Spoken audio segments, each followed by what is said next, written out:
Los dos terremotos que sacudieron a Venezuela, que azotaron a Venezuela hace algunas semanas, nos deberían llamar a la reflexión sobre las condiciones o la situación de las edificaciones en nuestro país. Pero ¿qué pasa cuando el ente rector de la construcción, que es el Ministerio de Vivienda, no tiene saneada su propia sede institucional? Renzo Santana nos cuenta todos los detalles en el siguiente reportaje.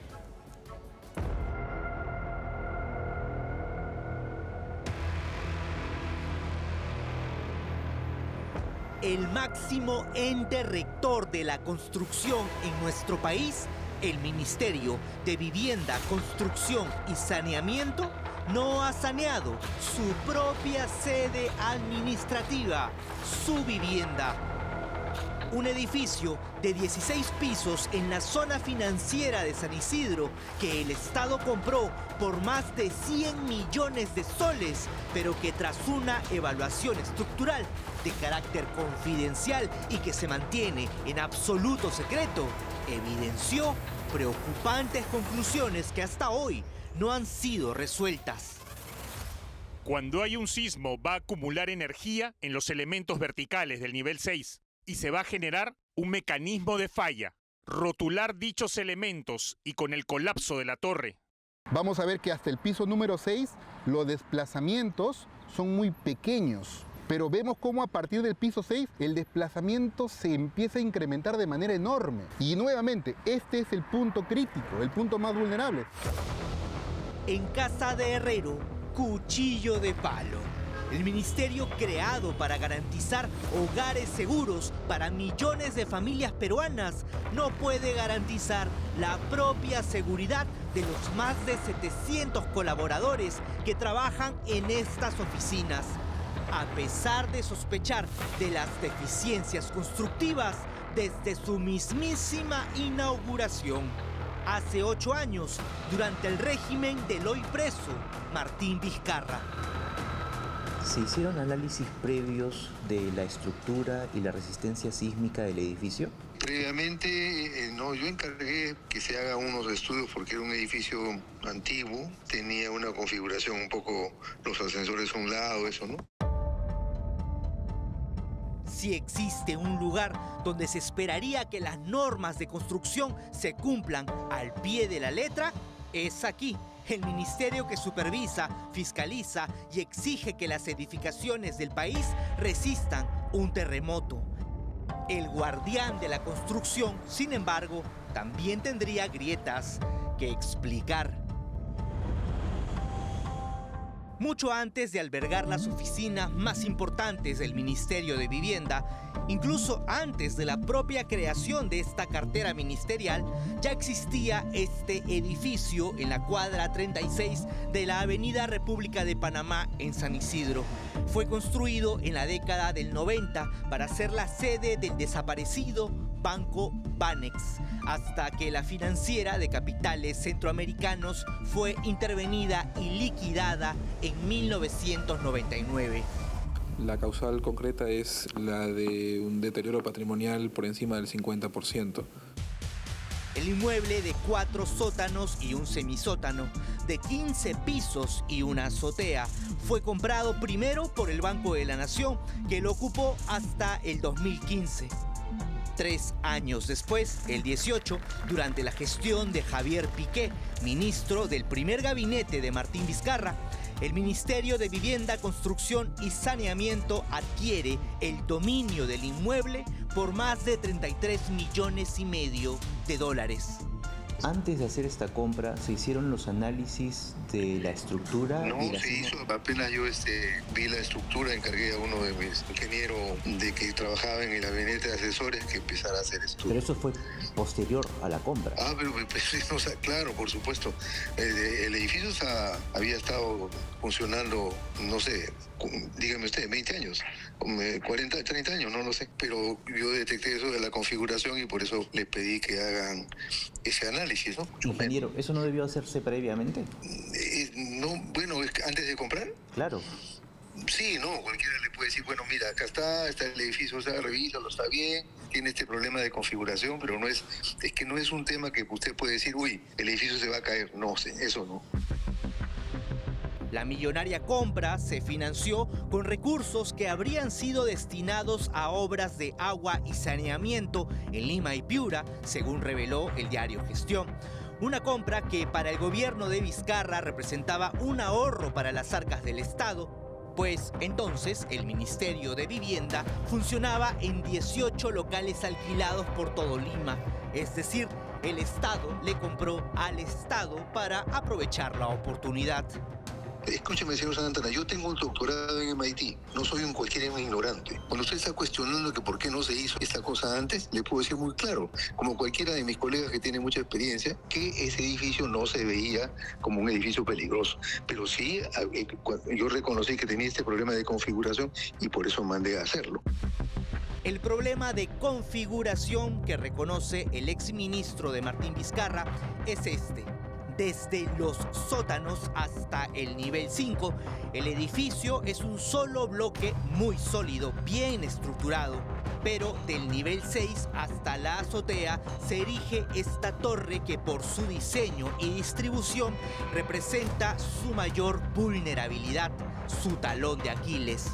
¿Qué sucede entonces? Cuando venga el sismo, no va a hacer que la edificación se mueva de manera homogénea, sino la parte más fuerte no se mueve y la parte más débil se mueve. A eso le llamamos torsión. Es como que un trapo que lo estamos exprimiendo, el edificio termina torciéndose y eso también es un problema estructural grave para esta edificación, según nos indica el informe. 2 años después de haber desembolsado más de 100 millones de soles, recién se hizo la evaluación estructural. Primero compraron, luego evaluaron. El 2020, el Ministerio de Vivienda contrató un servicio donde se analice la sismoresistencia de la novísima adquisición. El resultado fue este informe de 252 páginas elaborado por el ingeniero Carlos Cortijo Narváez, que se divide en 3 partes.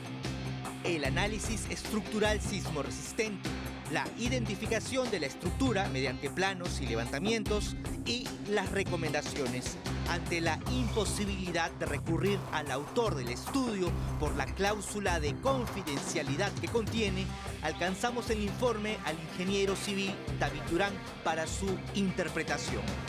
Si yo tengo, por ejemplo, una mesa acá, tengo una mesa, y yo quiero que esa mesa se mueva de manera paralela, de manera homogénea, todo, yo tendría que empujarla desde el centro. Pero ¿qué pasa si yo la empujo desde un costado? Va a girar. Exacto, va a girar. ¿Y eso es por qué? Porque yo le estoy dando toda la fuerza en un lado y en el otro lado está bien anclada al piso. Entonces pasa lo mismo con este edificio.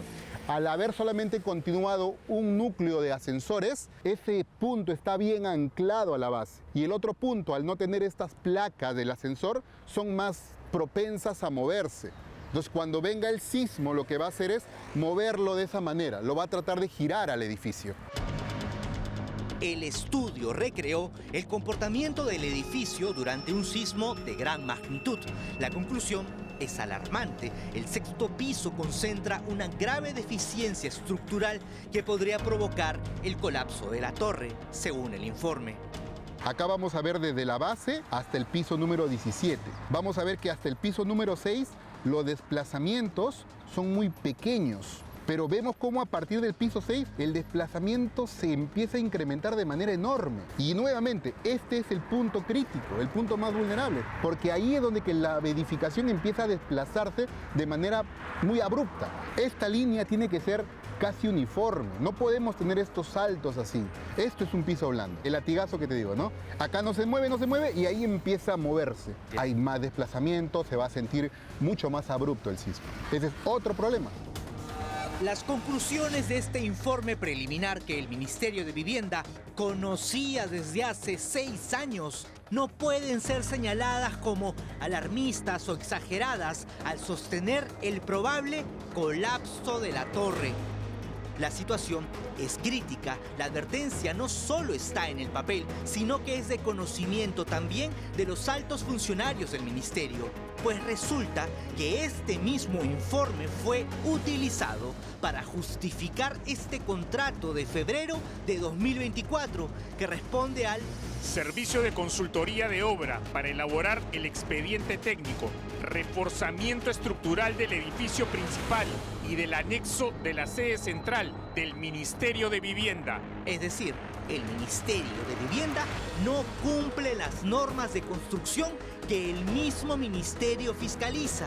En el TDR se detalla que tras la evaluación estructural elaborada por el ingeniero Carlos Cortijo Narváez, la sede central del ministerio no cumple con el Reglamento Nacional de Edificaciones vigentes al 2022, recomendándose el reforzamiento estructural de ambas edificaciones. Pero aún hay más. Para rigidizar o reforzar la estructura del edificio, el 2024 el ministerio contrató a un consorcio por más de 700.000 soles. Sin embargo, la intervención ha quedado paralizada por una discrepancia técnica. Por un lado, el contratista sostiene que la entidad no ofreció la información completa y del otro lado extendieron esta respuesta. El consultor no presentó documentación formal mediante la cual comunicará la necesidad de modificar el cronograma de ejecución, ni solicitará su adecuación. En consecuencia, no existió sustento formal que permitiera a la entidad evaluar y tramitar una eventual modificación del cronograma contractual. Mientras que el peligro estructural sigue rodeando este edificio, el caso se encuentra en un arbitraje y aún no hay una decisión final. Del piso 6 al 16, ¿sismo resistente? No es. No es. O al menos con el informe preliminar que tienen, solamente con la información que tuvo el ingeniero, no es, ¿no? Hay desplazamientos y derivas excesivas, hay torsión, hay piso blando, o sea, hay varias incongruencias estructurales. ¿Se puede revertir? Podríamos sumarle a eso disipadores sísmicos, que son como amortiguadores que se colocan de manera vertical en cada piso o entre pisos. Disipadores que ayuden a que, como un amortiguador. Estrategias de solución existen y varias. Sin embargo, 8 años después de la compra del edificio y 6 años después de reconocer las advertencias, según el Ministerio de Vivienda, aún están por resolver un nuevo proceso de selección para reforzar la infraestructura, convocatoria que se lanzó en febrero de 2026. Así es el Estado, ¿no? Pero es una pena porque ya debían haberlo hecho, ¿no? No es que ahorita va a pasar algo, pero siempre es bueno hacerlo. Igual hay que mejorarlo. Más de 100 millones de soles invertidos durante el gobierno de Martín Vizcarra terminaron en un edificio que hoy carga con una advertencia sísmica conocida por el propio Estado. El Ministerio del Techo Propio opera en un edificio con tejado de vidrio.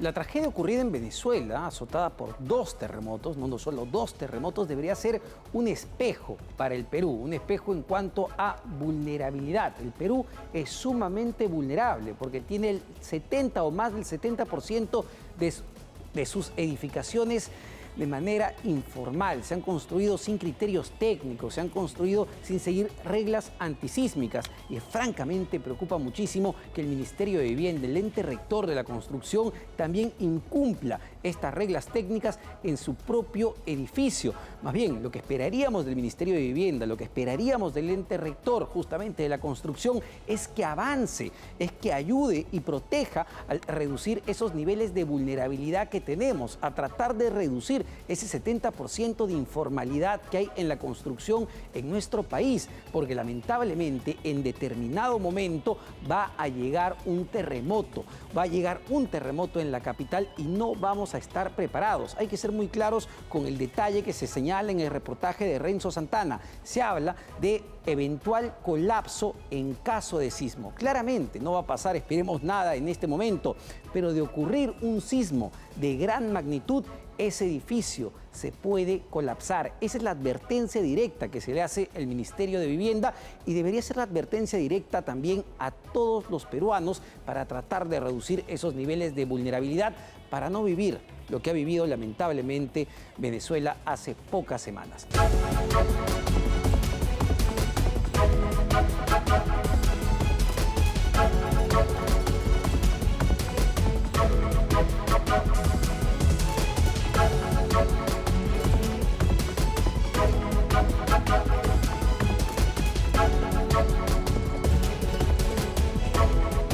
Perú.